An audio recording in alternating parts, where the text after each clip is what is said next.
பீட்ரூட்டே பிடிக்காதவங்களுக்கு இப்படி செஞ்சு கொடுங்க. அது இந்த மசாலா சேர்த்து செஞ்சு கொடுங்க, ரொம்பவே விரும்பி சாப்பிடுவாங்க. இப்போ வாங்க அது எப்படி செய்கிறதுன்னு பார்க்கலாம். அதுக்கு ஃபஸ்ட்டு நம்ம ஒரு மசாலா ரெடி பண்ணிக்கலாம். அதுக்கு பார்த்திங்கன்னா நான் ஒரு 7-8 பல் பூண்டு எடுத்திருக்கேன், ஒரு துண்டு இஞ்சி, கூடவே ஒரு ஏலக்காய், 2 கிராம்பு சேர்த்துக்கோங்க, ஒரு பிரிஞ்சி இலை, ஒரு பட்டை. இப்போ சேர்த்துட்டு தண்ணி இல்லாமல் கொரன்னு அரைச்சி எடுத்துக்கோங்க. இப்போ நான் இந்தளவுக்கு பீட்ரூட் கட் பண்ணி வச்சுருக்கேன். இந்தளவுக்கு பெருசாக கட் பண்ணிக்கோங்க.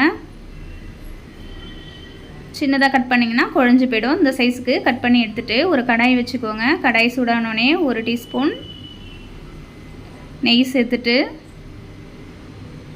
கூடவே ஒரு 2 டீஸ்பூனுக்கு ஆயில் சேர்த்துக்கோங்க, 1 டீஸ்பூன் சீரகம், 2 பச்சை மிளகாய், 2 பெரிய வெங்காயம் எடுத்துருக்கேன். உங்கள் காரத்துக்கு தேவையான அளவு பச்சை மிளகாய் சேர்த்துக்கோங்க. சேர்த்துட்டு இது 3/4 பதம் வதக்கி எடுத்துக்கோங்க. இப்போ அரைச்சி வச்ச மசாலாவை சேர்த்துக்கோங்க. சேர்த்துட்டு இப்போ நல்லா வதக்கி விட்டுக்கோங்க. இப்போ ஒரு தக்காளி சேர்த்துக்கோங்க. அதிகமாக சேர்க்கக்கூடாது, ஆல்ரெடி பீட்ரூட்டில் ஸ்வீட் இருக்குது. ஒரு தக்காளி சேர்த்தாவே போதும். சேர்த்துட்டு இப்போ 1/4 டீஸ்பூன் மஞ்சள்தூள் சேர்த்துக்கோங்க. கூடவே 1 டீஸ்பூன் மிளகாய்த்தூள் சேர்த்துக்கோங்க, வெறும் மிளகாய்த்தூள். உங்களுக்கு காரம் என்ன வேணும்னா 1 டீஸ்பூன் சேர்த்துக்கோங்க. இப்போ 1/2 டீஸ்பூன் மல்லித்தூள் சேர்த்துட்டு பச்சை வாசனை போகிற அளவுக்கு வதக்கி விட்டுக்கோங்க. இப்போ கட் பண்ணி வச்சுருக்க பீட்ரூட்டை சேர்த்துட்டு இது கூடவே 2 டீஸ்பூன் தயிர் ஆட் பண்ணிக்கோங்க. டேஸ்ட் எடுத்து கொடுக்கும் உங்களுக்கு. ஆட் பண்ணிவிட்டு இப்போ இதை நல்லா மிக்ஸ் பண்ணி விட்டுட்டு 1 டம்ளர் பாசுமதி ரைஸ் எடுத்துருக்கேன். அதுக்கு 1.5 டம்ளர் நான் தண்ணி ஆட் பண்ணிக்கிறேன். இதுவே நீங்கள் நார்மல் அரிசினா 1 டம்ளர் அரிசிக்கு 2 டம்ளர் தண்ணி சேர்த்துக்கோங்க, கரெக்டாக இருக்கும். சேர்த்துட்டு இதை நல்லா கொதிக்க வச்சுக்கோங்க. இப்போ தேவையான அளவு கல் உப்பு போட்டுக்கலாம். கல் உப்பு சேர்க்குறதுனால டேஸ்ட்டு நல்லாயிருக்கும்.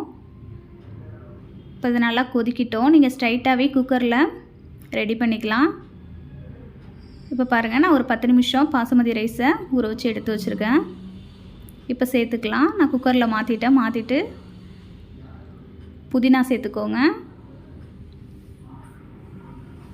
சேர்த்துட்டு மீடியம் ஃப்ளேமில் வச்சுக்கோங்க. விசில் போட்டுட்டு இப்போ 2 விசில் வச்சு எடுத்துக்கலாம். இப்போ பாருங்கள் 2 விசில் வந்துடுச்சு. ப்ரெஷர் அடங்கினோடனே ஓப்பன் பண்ணி பார்த்துக்கோங்க. புதினா இலையோட கொத்தமல்லி இலையும் சேர்த்துருக்கேன், நான் சொல்ல மறந்துட்டேன். இப்போ பாருங்கள் ரைஸ்லாம் எப்படி நம்மளுக்கு குக்கரில் அடி பிடிக்காமல் உதிரியாக வந்திருக்கு கரெக்டாக. பீட்ரூட்டே பிடிக்காதவங்களுக்கு இது மாதிரி செஞ்சு கொடுங்க, ரொம்ப டேஸ்டியாக இருக்கும். காரசாரமாக ஸ்வீட்டாகவும் இருக்கும், நல்லாயிருக்கும். 10 நிமிஷத்தில் செஞ்சிடலாம். இது மாதிரி லஞ்ச் பாக்ஸுக்கு ரெடி பண்ணி கொடுங்க. டேஸ்டியாகவும் இருக்கும், ஹெல்த்தியாகவும் இருக்கும். தேங்க்யூ.